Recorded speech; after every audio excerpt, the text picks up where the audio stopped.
So, yeah, that looks right.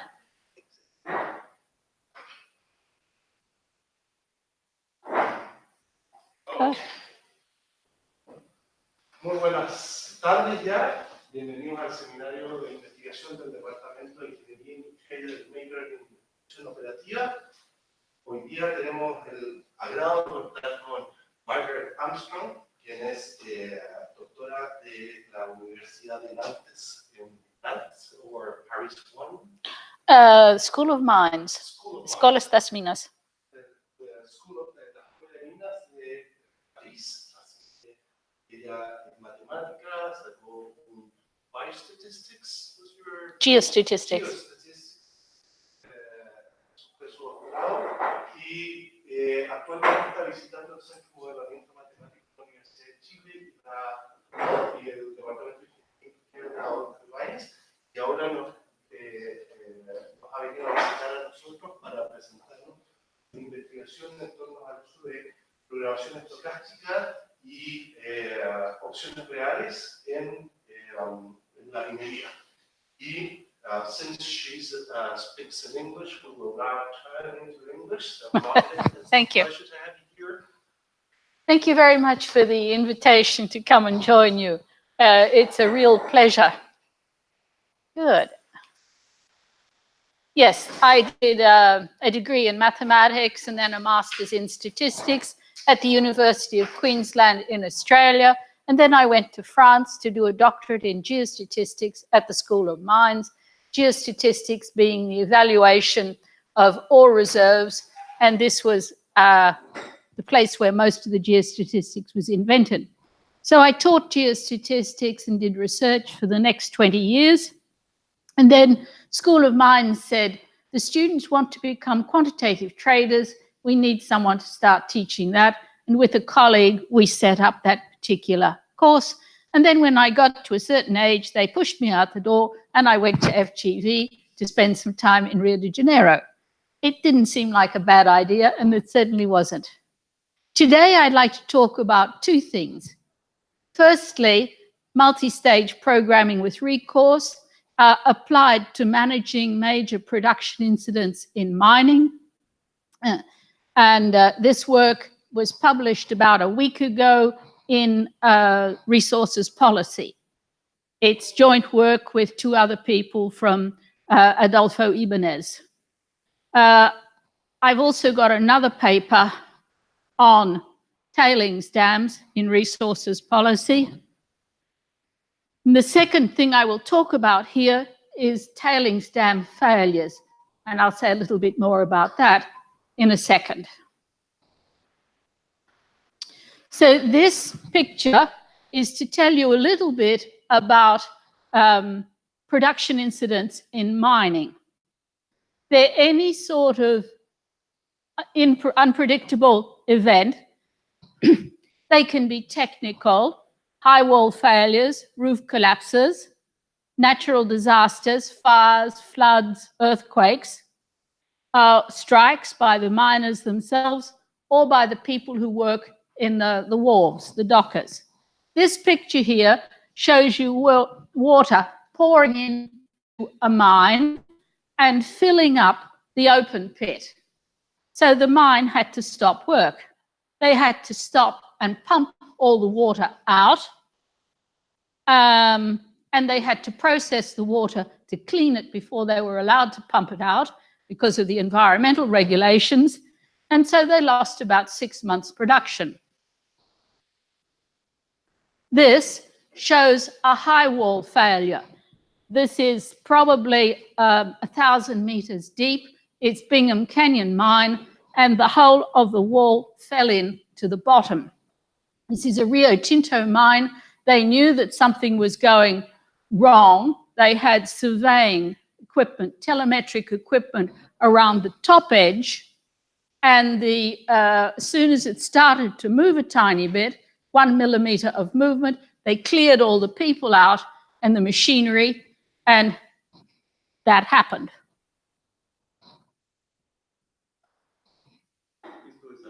Okay. People think that these sort of incidents are extremely rare, but when you look at it, they're much more common. So we checked the ones in Australia in a 5-year period.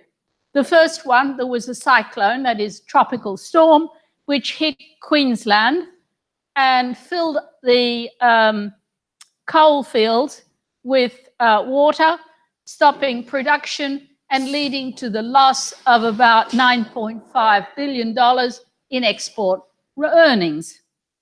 Then the wall fell in at a mine in West Australia. Fortunately, no one was hurt. A high wall fell in on a coal mine in Victoria.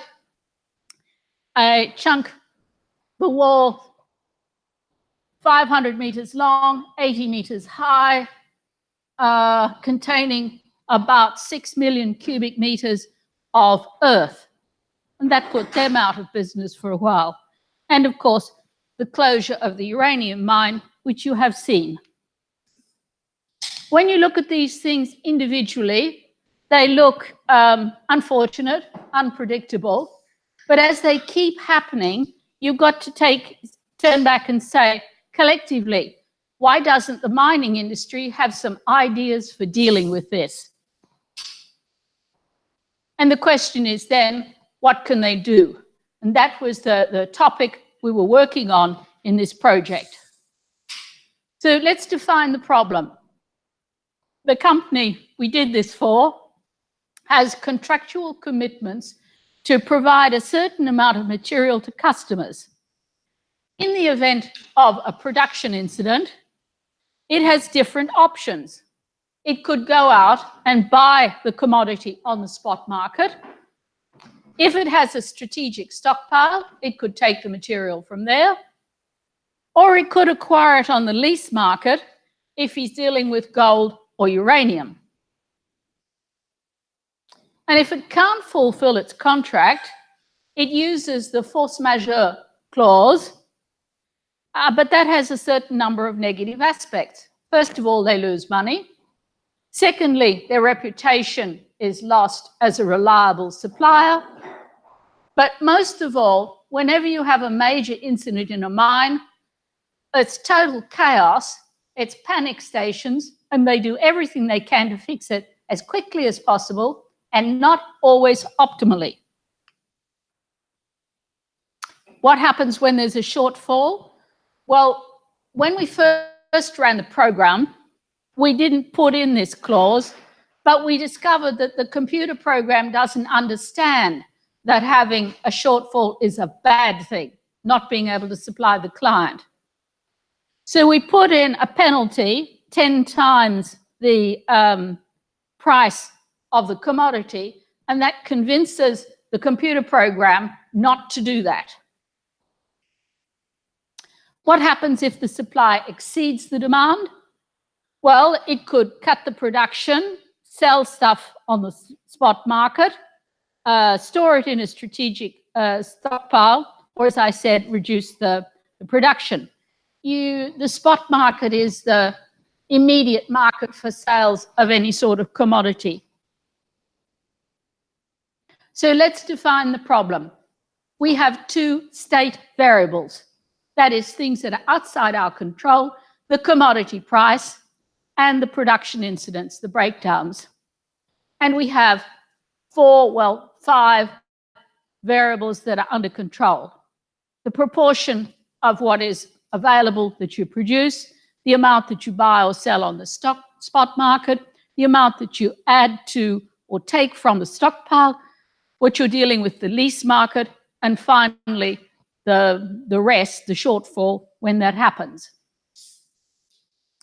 So those two uncertainties, we said that in the event of an uncertainty, the production could drop to, say, 80% of the capacity, and it would happen with a probability about 10%. In the first version of the model, the incidents were being treated as independent from one time to another. We used branching trees and a geometric Brownian motion to model prices. I suppose you've seen those sort of things before when people give stuff. Okay. The other question is, is the commodity price and the production incidence, are they linked? Is there a correlation between them? In the work we've been doing, I'm going to show you here, we have taken to be statistically independent. If Codelco, some company of that size, which produces about 40% of the copper in the world, goes on strike for a period of time, for 3 or 4 months, then it will have an impact on the price. But for small companies, or if one mine from Codelco goes on strike, it will not affect the price on the international market. So this independence is a perfectly reasonable assumption for companies which are not monstrously huge in the market, or when the market is slack, when there's a little bit more overproduction around overcapacity. But we have other versions of the paper where we use copulars to take account of the lack of dependence. Now let's have a look at how we're going to solve the problem. It's a standard multi-stage programming thing. At each stage, you learn what has happened. You learn what the price is. You learn what the breakdown is. You choose to optimize those variables. You get to the next time, you update, and you move on. Classic situation. So our aim is, we started working on things of about 5 years with 1-year time steps to determine the value of the different options, determine the optimal amount at each time step as a function of price and incident status at that time and in the past. So we've already talked about the decisions. Decision 1, observe. Decision 2, observe, and so on. Classic multi-stage programming. So you have the objective function. You want to minimize all of this. So that is at time 1. The expected thing at time 2, and the expected things for all of the rest of the times. And the minimum is found, as it in all these problems, by starting at the back end and moving through to the beginning. So what are you going to have to solve to do that? You've got an objective function, which is fairly nice. It's not complicated. It's not nonlinear. There's nothing in there that goes really wrong, subject to a certain number of constraints, which are fairly nice constraints. And you can solve this with a primal dual solution. And I did it in MATLAB because the people who had CPLEX at the School of Mines at that stage were nasty and would not share it. Now, I'm not going to attempt to show you the results for 5 time periods because we have each time period, we have the price is up or the price is down, full production, partial production, so that 4 to the 5 time periods, there would be so many lines on the blackboard that you wouldn't be able to read them anyway. This is the first time stage, the status and the variables, the second time stage and the variables, and on it goes. Unfortunately, we run out of space. So what does this tell us? What it did that was unexpected, it produces some counterintuitive results, things that mining engineers would not think of doing themselves. Let's look at these 2 colored in yellow. It says that if you have full production, 100% of the production, and that is exactly what you have promised your client, most mining engineers would sit down and get out a bottle of beer. Nothing more is needed. But the program says, no, you should go and buy some on the spot market and put it on the stockpile. It's saying something that is counterintuitive and yet which maximizes the profit. It's saying, put it away today, save today in case things go wrong tomorrow. And it tells you how much you need to save.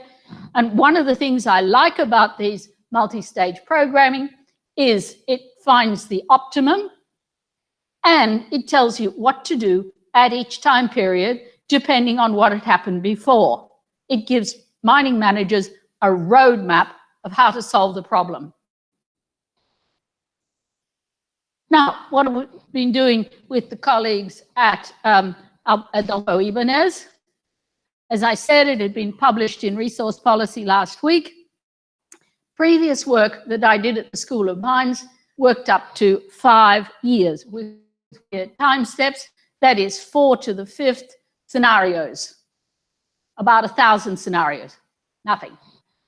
But we wanted to get it out to 15 years, and these guys, particularly Lorenzo, is a specialist in Julia. This is a new programming language which allows you all sorts of possibilities that weren't around, well, that aren't in my standard version of MATLAB. And so we have 6 scenarios, 3 possibilities for the incidents and 2 prices in each time period. We have 15 time periods, and that is about 10 to the 11th scenarios. And they can still solve it efficiently. I do not know how far out you can actually go. We know with 15 years, there are no problems. So one of my conclusions from this work was Julia and a series of other things are going to change the way in which anyone does multi-stage programming, not only for this particular problem, but for anything else, because you can go in so many more years. You probably realize that 5 years for a mine is ridiculously small. 15 years is starting to get a little bit better, but Codelco mines have been running for 50 years. Need to get more realistic. The second thing that we introduced was, instead of working on just risk neutral evaluation, that is the expected discounted value, we used the conditional, the CVAR, a risk averse thing. And that goes through in there, despite the fact that you are working with a saddle point and not a nice minimum or maximum. So Julia, another program, handles some other things there. Okay, any questions about that bit? Clear. Right, now I'd like to talk about something which is a bit different. This is tailings dams, which are a very risky thing these days. This work was done with 2 people from the CSIRO, that is the government research establishment in Australia, and they are in the maths part. Data 61, they call it. So she is Chinese and he is French, and they're both very good mathematicians, stochastic programming and things like that. And with that, we need some people who understand mining. So these 2 guys can actually tell us what a mine is. And I am in the middle because I can talk to the miners and I can talk to the other guys. Can you see that? That is a tailings dam. Okay, you see the wall there in sort of white, and behind it, large quantities of water. In a mine, they produce 2 main sorts of waste. When blocks are extracted, if they know that they're not rich enough, high enough, they are thrown straight into the waste dump, crushed and thrown out. And this is fairly stable. It sits in a pile. And then the blocks that are higher grade are sent to a treatment plant. They're processed and they come out as a slurry, a bit wetter than toothpaste, but a lot of water and a lot of powder in it. And you have to do something with this. In the old days, they would have simply put it into the nearest river and forgotten about it. This is no longer allowed. So they put it into one of these dams, and the dam wall, as the years go by, gets higher and higher. So depending upon what they're mining, the stuff in the water in the tailings dam can be dirty or dirty and toxic. And if people don't take care of things properly, the wall breaks and everything runs out. This is in Canada. This was 2014. A huge quantity of muck ran out when the wall broke. It ran into the nearest river. The river has the spawning grounds for 25% of the salmon in that part of Canada. So this is a pollution disaster. And it's a big mess anyway. You will have heard about the Samarco disaster, November 2015 in Brazil. 2 villages destroyed, 19 people killed, and 650 kilometers of the Rio Doce polluted. Total horror. I think you can see here the brown muck that's come out. Is that visible? Okay, that's the extent of the pollution. So it rushed down and poured all over the place and then ran into the river. It ran all the way down to the sea, 650 kilometers further away, destroyed the banks of the river, killed the fish. When it got down to the river, there had been a little town which had been a tourist area with surfing beaches and things like that. Well, now the surfing beaches are about that color, so no one will go there. It's the other thing that it did. It churned up all of the bottom of the river as it went through. The river Rio Doce, historically, 100 to 200 years ago, was a gold mining area. Gold mining means that they were using mercury to extract the gold from the rock. So 30 years back, the mercury had dropped down to the bottom of the silt in the river, and it caused no trouble. But when you send that much garbage down, it turns it all up and over, and now the water has mercury pollution and a whole series of other nasty heavy metals. So all of the people down there have lost their livelihoods. You can't do anything with the water for at least a few years. Okay, so that's that one. That's what the township looked like. When you have an ordinary flood with water, the water goes around the buildings or through the buildings.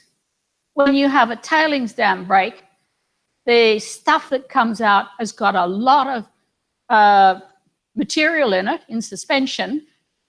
The density is much higher, and so it simply destroys.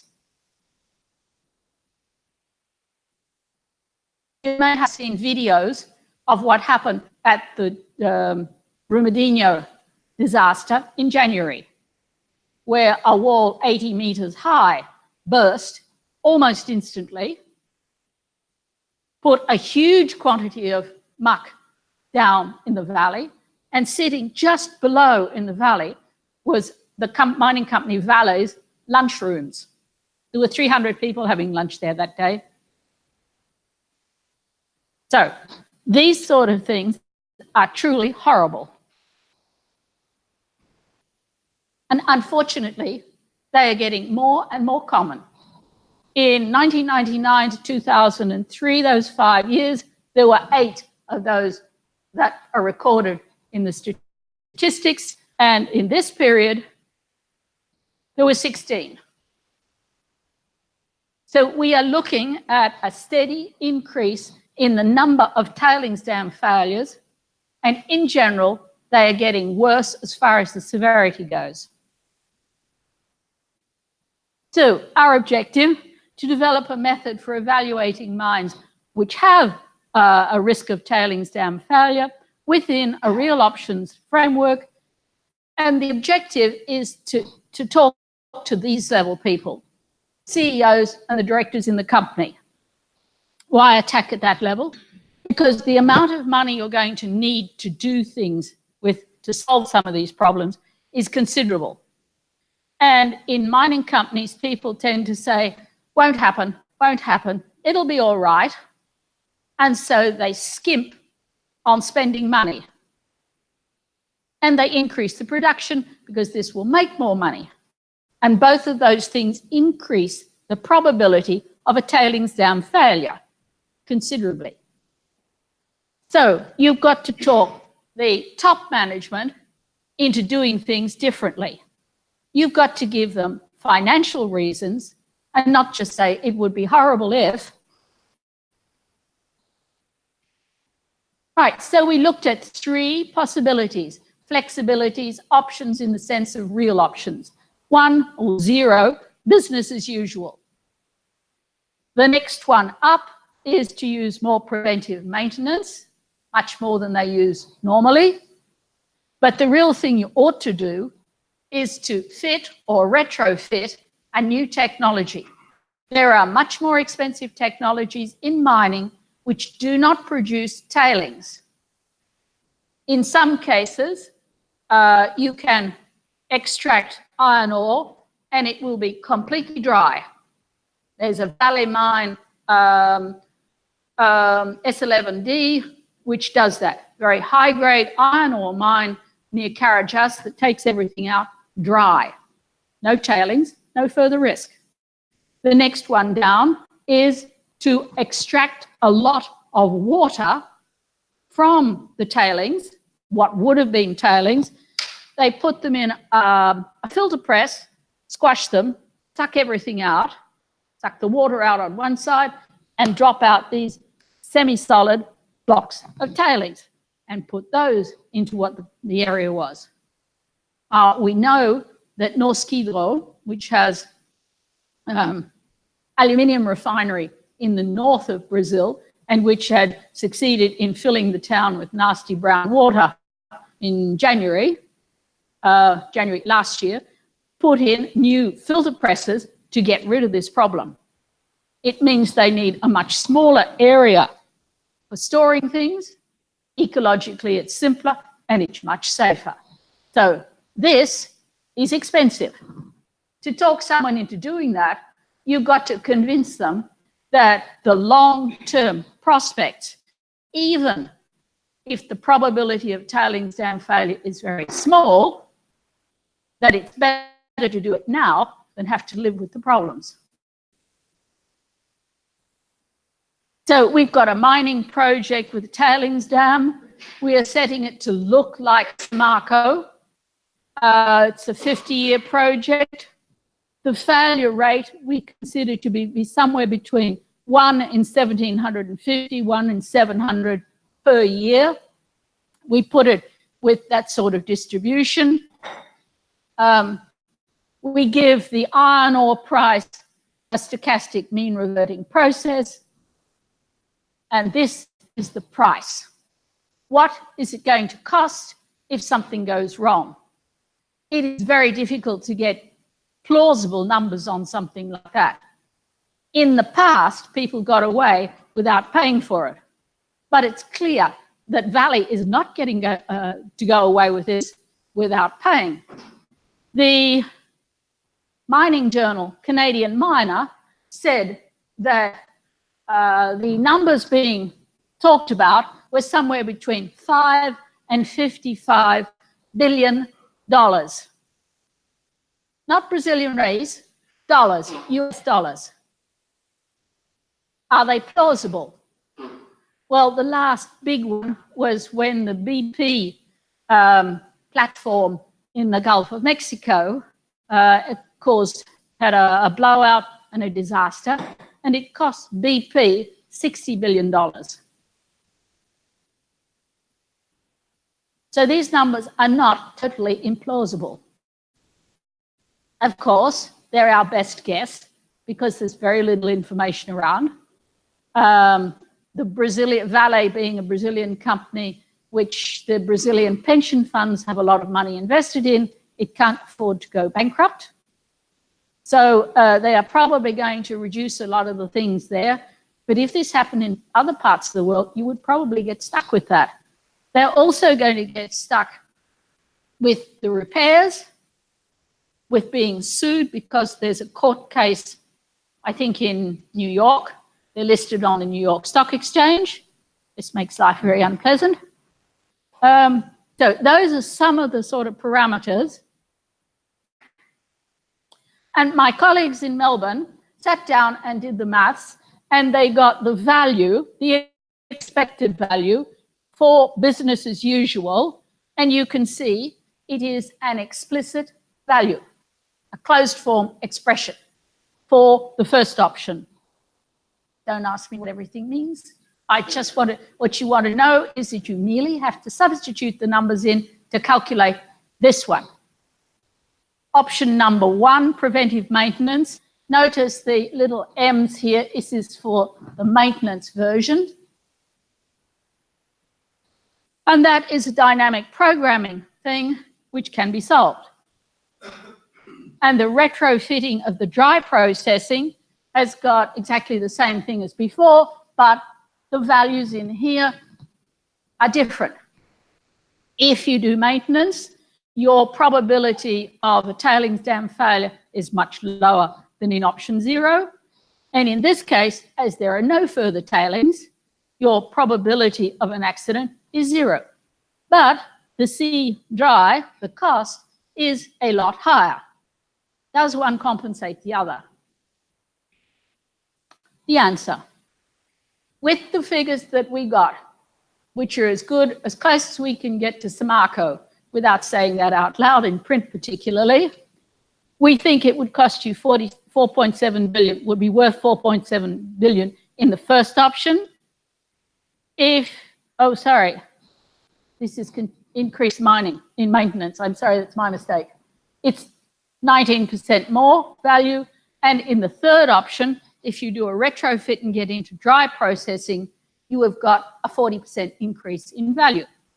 Of course, those numbers are sensitive to the numbers that you inject in there. What we wanted was a method that people could use to calculate the value, and then they can sit down and decide what are the best estimates from their point of view, depending upon exactly what sort of thing it is. So this is, my colleagues then sat down and worked out what is the exercise area and what is the area for weighting. That's a standard sort of thing in any real options problem. You have a boundary between do nothing and do something, and a frontier there. They've simulated it. So, conclusions and work. We wanted a method that would allow us to value mining projects with a tailings dam risk. It's a big problem nowadays. We've got an explicit formula for the value in business as usual and dynamic programming things for more maintenance and retrofitting. My colleagues have done a lot of work on the sensitivity and the robustness, and throughout the mining industry, there will be more and more use on these sorts of dry processing, putting cement into tailings, different ways of dealing with it, because the industry as a whole cannot continue to have disasters of that sort. Brazil has had 2 disasters in 3.5 years, 300 people dead, great chunks of river completely polluted, and 2 more of their mines, the villages which were just underneath another tailings dam, have been evacuated. They won't be allowed to go back. So 4 of the things are out in 3 years. Question, how much should you spend on maintenance? Question, how much should you spend on changing the processing technology to get rid of the problem or substantially reduce it? And that was what we wanted, was a method. Questions?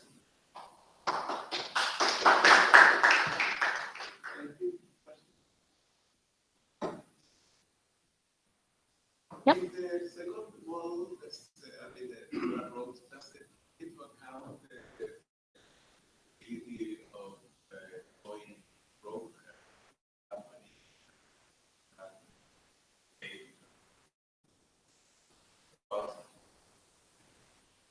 It's a very good question. There was a major problem in Spain when a Boliden mine polluted a whole chunk of Spain, and the company there was a subsidiary of Boliden in Sweden. So the local Spanish company went bankrupt. Just said, sorry. They paid the first 40 million pounds and said, goodbye. Just packed up, took the trucks and went home. So that was one case. And the Spanish government put through proceedings on, they attempted to get them on criminal proceedings, civil proceedings, administrative proceedings, the Court of Appeals, the whole thing, in Spain as a whole and in Andalusia, which where it was. But the laws were badly written and the company got off scot-free. So that was that. But the laws in Spain and the laws throughout the European Union were promptly changed to make sure that that doesn't happen again. In Canada, the company there said, it's not our fault. The company who built the dam didn't do its research properly on the underlying geology. It's a geotechnical fault. It's not our fault. Sue them. The Canadian mining industry has rewritten all of its recommendations for companies so that there must now be a person on each mine who is legally responsible for the tailings dam. If you know, about 20 years back, there was a big problem in ore evaluation in mines, and the Joint Ore Reserve Commission in Australia brought in completely new rules which controlled Australia and which were then obeyed in most countries or rewritten in the local legislation. And in each time someone certifies mine reserves in Australia, someone signs on the line and says, this is right. And he gets jailed if he gets it wrong.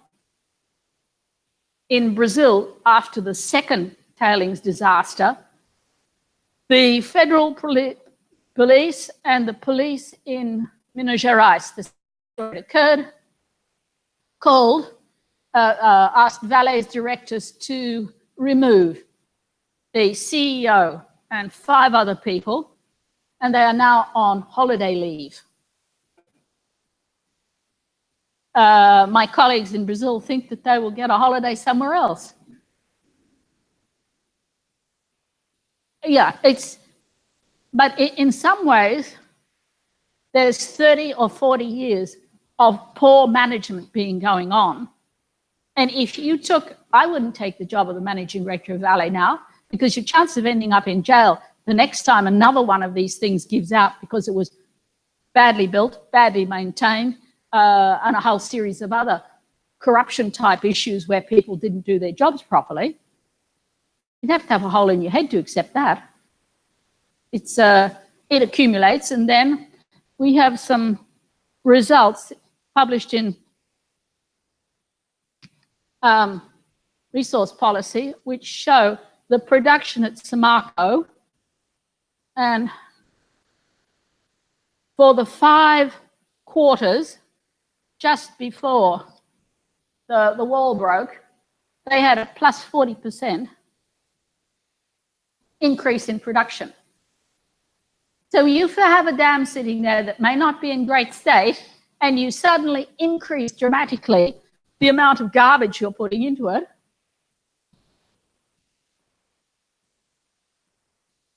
And from what we can find, the cases have either a lot of cost cutting going on or an increase, a big increase in production just before it explodes.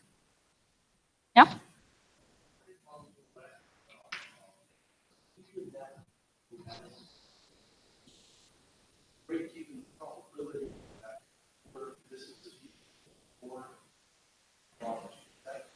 That's question that people get asked. Okay, what's my break-even probability? I have it. Yeah, the guys in Melbourne did that. It's in the paper which has been submitted but hasn't been published yet. Yes, you can get a whole lot of things back out. What are the limits on the cost that it should be? But my personal feeling is that it's a very dangerous thing to cut corners on this game now. It's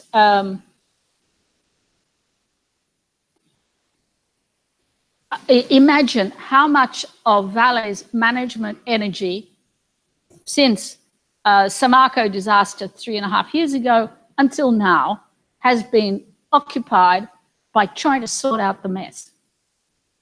How much money is going to be spent, has been spent, is being spent on lawyers. What a waste of money.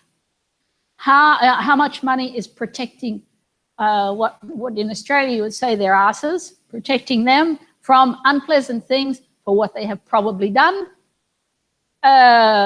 It's not a good path to go down. And the conditions on the mining industry, on these sort of things, on an environment in general, have got to be improved.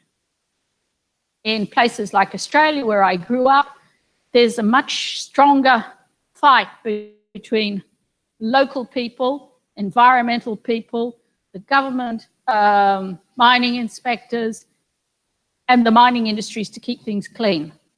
But in Brazil, that culture wasn't there. People told me stories like the mining inspectors couldn't go out and inspect the mine because their budget had been reduced and they had no further petrol money to drive there. And then they said, but even if they tried to close the mine, seeing that they live in the area, all of the people around them would become hostile to them because they were putting several thousand people out of work and the families wouldn't have anything to eat then. Are you prepared to sign on the line and say, close this mine now? Takes a lot of courage to do that. Yes, nowadays they will, but before it started, and you have this creeping thing where the desire, the top management get big bonuses if they meet some sort of production profitability things, which get declined down to middle management who make the real decisions, day-to-day decisions, in the form of their bonuses. And for all of the cases that we could get hold of,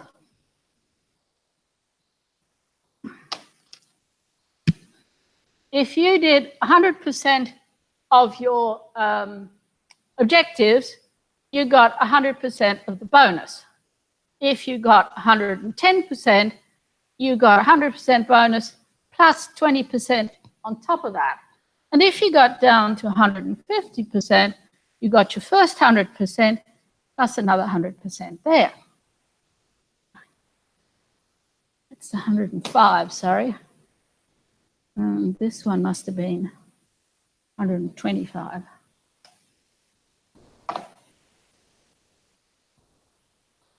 So if you get to 100, you get this. If you get to 99, you get nothing. And it goes up. In financial terms, this is an equity payment. And that's the equivalent of derivatives of 4 puts in financial terms. I changed from working on the mining side to working on quantitative finance. And when I see something like that, I looked at it and said, it's a put. No problem. And then I thought about it and I said, when was the last time that we had problems with financial derivatives? It was because the traders were getting paid big bonuses, as well as another series of things behind it. And that just about destroyed the world economy. My hypothesis, and my Brazilian mining engineers, is that this is what is pushing people to make short-term decisions because they would like this year's bonus, and they hope to hell if something goes wrong, they'll be gone, long gone.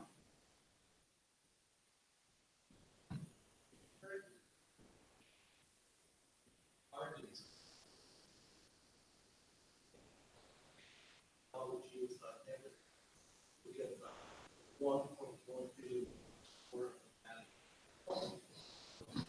what number of actions here they are sort of I think nowadays that any mining director would be thinking about, am I likely to get sued? Am I likely to get jailed? You know, it's what used to look like an unfortunate and unpredictable incident is nowadays being considered, because all of those numbers are on the web. If you look at a thing called Why is Uranium, it gives the listing of every tailings dam failure for the past 40 or 50 years. All you have to do is calculate the statistics. Everyone knows that the numbers are going up, doubling in 20 years. That's a pretty nasty situation. When we started to look at it, those questions there, we said to ourselves, oh, this one occurred because of geotechnical problem, and that one was excessive rain, and that was snow melt, and this was a human failure. Everything has a different short-term explanation as to why it went wrong. But you've got to stand back and say, look, this isn't real, boys. There's something underlying going wrong there. Okay.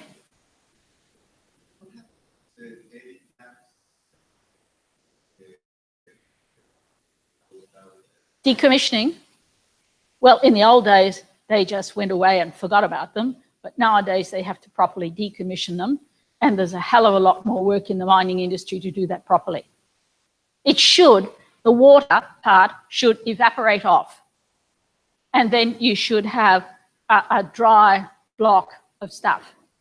The questions then come in places like Chile, which has earthquakes. But in Brazil, they use what is called an upstream dam. In Chile and in Peru, those sorts of dams are forbidden, legally forbidden. So the problems here are probably less because there's less rainfall and because the dams have to be the stronger tide, but you have this problem of earthquakes, which makes it more of a problem.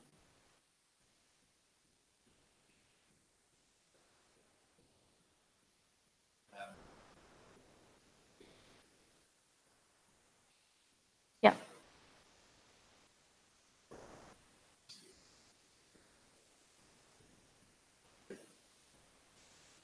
Okay.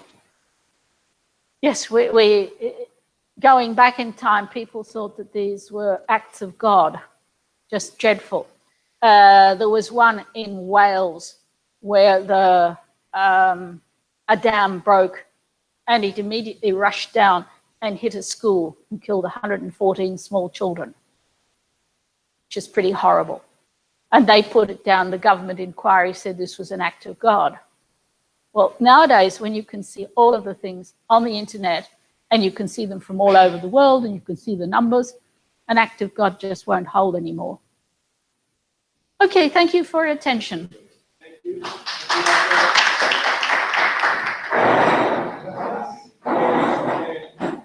La próxima semana vamos a hacer un proceso y la siguiente capítulos de las actividades que ya vamos a llegar hacia el final de los seminarios. Tiene que ser avisado. Muchas gracias. Nice talk. Thank you very much. Thank you, my pleasure. Thank you for the nice questions. Oh, no. Very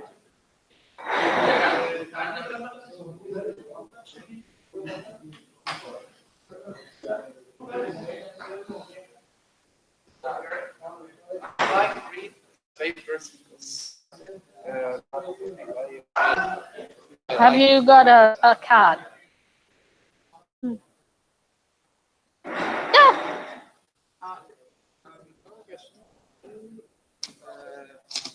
Okay, here's a piece of paper. I do not have any cards because I have moved from one place to another and my old emails are not working. So, right, write your name.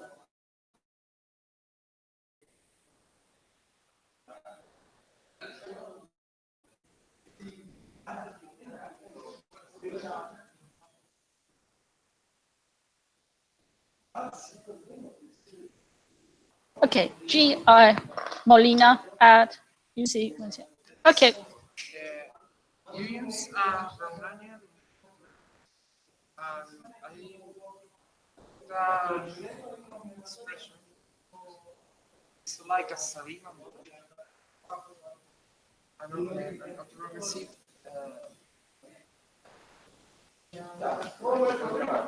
it's like, yes, Okay. not exactly, but it's in the same family. My turn.